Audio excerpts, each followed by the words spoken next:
আসসালামু আলাইকুম। আজকে শেয়ার করব খুবই মজাদার শীতকালীন সব রকমের সবজি দিয়ে একটা দুর্দান্ত মাছের তরকারি। আমি এখানে পাবদা মাছ নিয়েছি।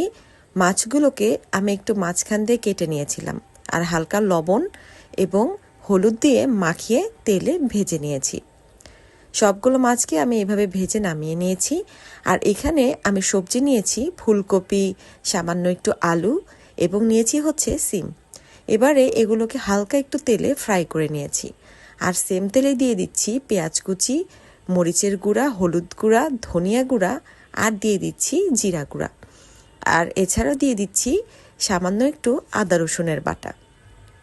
এবারে এই সবগুলোকে একটু ভালোভাবে আমি পেঁয়াজের সঙ্গে ভাজা ভাজা করে নিব।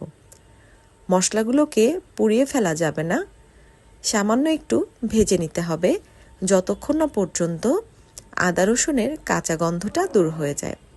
দিয়ে দিচ্ছি আমি টেস্ট অনুযায়ী লবণ আর অ্যাড করে দিচ্ছি ভেজে রাখা সবজিগুলো। এবারে সবগুলোকে ভালোভাবে মিশিয়ে আমি সামান্য একটু পানি দিয়ে সবজিগুলোকে কষিয়ে নিব। যখন সবজিগুলো কষানো হয়ে যাবে এ পর্যায়ে আমি দিয়ে দিব তরকারির জন্য পরিমাণ মতো ঝোল।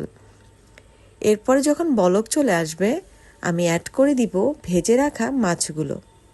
সবগুলো মাছ একটু আস্তে আস্তে আমি ওপর থেকে ছড়িয়ে দিব।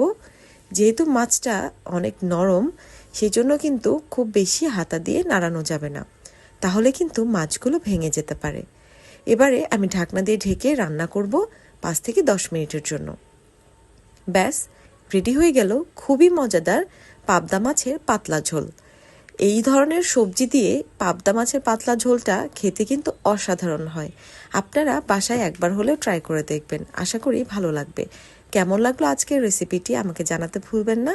আর আমাকে সাপোর্ট করার জন্য লাইক, কমেন্ট এবং শেয়ার করে আমার পাশেই থাকবেন। আল্লাহ হাফেজ।